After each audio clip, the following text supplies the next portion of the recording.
Climax സീനിൽ ഒത്തിരി ഭാഗങ്ങൾ കാണിക്കാൻ പറ്റാത്ത സ്റ്റേജ് ഉണ്ട്. അത് കാരണമാണ് ആ ഒരു സിറ്റുവേഷൻ ഉണ്ടായത്.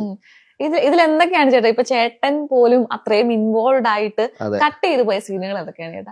എനിക്ക് തന്നെ അറിയാം, നമ്മുടെ ആ ഡെലിവറി സമയത്തുള്ള കൊച്ചിന്റെ സീൻ അത് സ്റ്റാർട്ടിങ് തൊട്ട് എടുക്കുന്നുണ്ട്.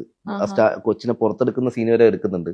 പിന്നെ അത് പോയിട്ട് ആ സിലിണ്ടർ കുറ്റിക്കൊണ്ട് ആ മോനെ നശിപ്പിക്കുന്നതൊക്കെ ശരിക്കും അതും കഴിഞ്ഞു തൊട്ടുമുണ്ട്. പിന്നെ സിനിമയുടെ എൻഡിൽ എല്ലാവരും ചോദിക്കാറുണ്ട്, ഇത്രയും ക്രൂരന്മാരായ വില്ലന്മാരെ നിസ്സാരം പോലെ കൊന്നു എന്നുള്ളത്. അതൊരു ക്വസ്റ്റ്യൻ പോയിന്റ്. പക്ഷെ അതല്ല സിനിമയിൽ സംഭവിച്ചിരിക്കുന്നത്. കാരണം തല വെട്ടി കഴിഞ്ഞ ശേഷവും ഉണ്ണി ബ്രോയ്ക്ക് അതിന്റെ മാർക്കോ എന്ന ക്യാരക്ടറിന് ആ ദേഷ്യവും അത് തീരാതെ ഈ തല ഇടിച്ച് പൊട്ടിച്ച് ചതയ്ക്കുന്നുണ്ട്. തലച്ചോറും അതിന്റെ എല്ലാം പുറത്തു വരുന്ന രീതിക്ക് ആക്കിയിട്ടാണ് പുള്ളി പോകുന്നത്. എന്നിട്ട് മറ്റേ അഭിമന്യുയുടെ ഹാർട്ട് എടുക്കുന്ന മാത്രമേ നമ്മൾ കണ്ടിട്ടുള്ളൂ. ഹാർട്ട് എടുത്ത ശേഷം ഫുൾ ഓപ്പൺ ആക്കുന്നുണ്ട്, ഫുൾ ബോഡി ഓപ്പൺ ആക്കുന്നുണ്ട്, വലിച്ചു പൊട്ടിക്കുന്നു മൊത്തം. അതൊന്നും നമുക്ക് കാണാൻ പറ്റാത്തൊരു സിറ്റുവേഷൻ. അതൊക്കെ നമ്മൾ ക്രിയേറ്റ് ചെയ്ത് കൊടുത്തു, കംപ്ലീറ്റ് ഞെട്ടിച്ചു കൊടുത്ത വർക്കായിരുന്നു അത്. OTT വരുമ്പോ എങ്ങനെയാണെന്ന് അറിയില്ല. കാരണം അത് കാണുമ്പോൾ പ്രേക്ഷകർക്ക് തൃപ്തിയാവും, ഇവന് ഇങ്ങനെ തന്നെ ചെയ്യണം എന്ന് പറയും. അതിന്റെ ഒരു പ്രശ്നമുണ്ട്. അത് കുറച്ച് ഭയങ്കര ബ്രൂട്ടലായ ലാസ്റ്റ് സ്റ്റേജ് നമ്മൾ അങ്ങനെ ചെയ്യേണ്ടി വന്നു. അപ്പൊ അങ്ങനെയൊക്കെ കുറെ സെൻസറിങ്ങിൽ പ്രശ്നം ഉണ്ടായി. അങ്ങനെ കുറച്ച് പ്രോബ്ലം. അങ്ങനെയാണ് ഇതിന്റെ എൻഡിങ് ലാസ്റ്റ് അങ്ങനെ ആയിപ്പോയത്. ഒരു പരിമിതി ഉണ്ടല്ലോ. ഇപ്പൊ ഇതില് ഒരുപാട് കാര്യങ്ങൾ പറഞ്ഞു. ഇപ്പം ആ ഒരു കുഞ്ഞിന്റെ ഉണ്ടാക്കണം, കൈ ഉണ്ടാക്കണം, അപ്പൊ ഹാർട്ട്. ഇതിൽ ഏറ്റവും ഒരു ചലഞ്ചിങ് ആയിട്ട് തോന്നിയ ഒരു വർക്ക് ഏതായിരുന്നു?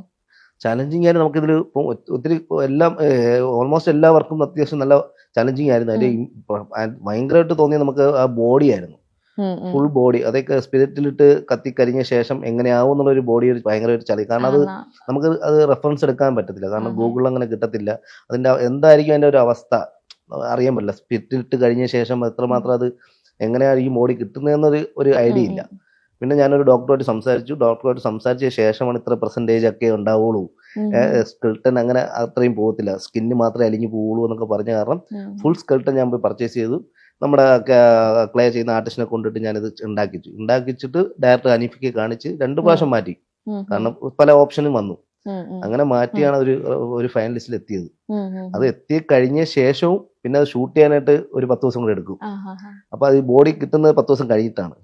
അപ്പൊ ഈ ബോഡിയിൽ വരുന്ന പുഴുക്കളും അതുപോലെ തന്നെ അതിന്റെ ഫ്ലൂയിഡിന്റെ എല്ലാം നമ്മൾ ക്രിയേറ്റ് ചെയ്യുന്നുണ്ട്. അങ്ങനെ കുറെ നല്ലൊരു അതും പക്ഷെ സിനിമയിൽ കുറച്ച് ഭാഗം ഉണ്ടായുള്ളൂ. കാരണം അതും ഈ പറഞ്ഞ സെൻസറിങ്ങിന് ഭയങ്കര ഡീറ്റെയിലിംഗ് ആയിട്ട് എടുത്തതാണ്. കാരണം ഞാന് കോഴിക്കോട് നിന്നാണ് കുറച്ച് പുഴുവിനെയൊക്കെ ഞാൻ ഇവിടെ എത്തിച്ചത്. അപ്പൊ വാങ്ങിച്ചു. അത് നമ്മുടെ സുഹൃത്തിനെ മേടിച്ചിട്ട് റൂമിൽ ട്രീറ്റ് ചെയ്തു. അതിന്റെ ഫ്രൂട്ട്സും അതിന്റെ കാര്യങ്ങളൊക്കെ കൊടുത്തു. കാരണം വർക്ക് ഡേറ്റ് മാറിപ്പോയിക്കൊണ്ടിരിക്കുക മഴ കാരണം. വളർത്തേണ്ടത് അവര് ഡീറ്റെയിലിംഗ് കാണിക്കാൻ വേണ്ടിയിട്ടാണ്, അത്രയും ഒറിജിനാലിറ്റി നമ്മൾ കാണിക്കാൻ വേണ്ടിയിട്ടായിരുന്നു. കാരണം ഷൂട്ട് ചെയ്യണ സമയത്താണ് ഞാൻ ഇതുപോലെ പ്രസന്റ് ചെയ്യുന്നത്.